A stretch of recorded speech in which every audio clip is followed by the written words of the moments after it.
As that deformity becomes perpetuated over a period of many years, the spine goes through a decay process that we call arthritis. Here's a normal, healthy disc and vertebra. You can see well-defined border of the vertebra, thickness of the disc.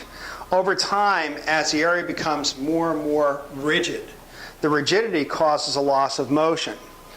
If you have an arm where there's been a break in the arm and you have the elbow in a cast, when you take the cast off, the elbow is typically tighter than normal.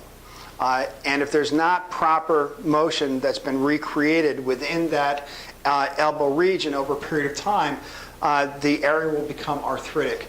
The reason that occurs is because any joint that's left locked for any length of time won't be constantly clearing itself of the detritus, the material that builds up within the joint structure. And over time, if there's a region of buildup that occurs of this sediment, it'll begin to calcify, and that's what causes arthritic change. Most people think that spinal arthritis is just age-related, but it's not. It's also trauma-based, because you can have an x-ray where you have no arthritis for this area here, but you have 2 or 3 vertebrae where there's a significant amount of arthritis. What that tells me as a doctor of chiropractic is that there's been a tremendous amount of reduced motion and symmetry within this region compared to the other areas. If arthritis was just an age-related concern, everybody would get it at the same time, and it would be ubiquitous throughout the whole spinal structure, but in fact, it's not.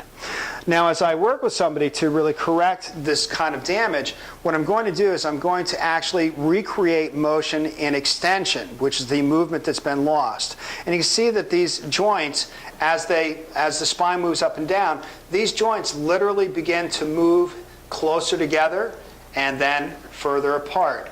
And that lost motion is critical to regain for 2 reasons. First of all, when you extend the spine, it actually promotes better movement throughout the structure in this area. That brings better sensory input to the brain, so the brain can actually stabilize this area by turning on the stabilizing muscles close into the spine on a regular basis. And at the same time, it brings back better blood supply to the neurological tissue, because as you increase better motion through this area, it increases blood flow to the openings where the nerves come out between the vertebrae.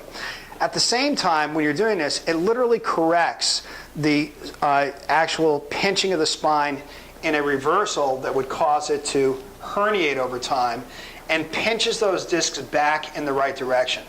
This kind of extension maneuver is called the McKinsey protocol. It was developed by a physical therapist named McKinsey, who had the insight and understanding about the spinal structure to create this kind of maneuver to help correct spinal damage that's occurring as a result of postural deformity.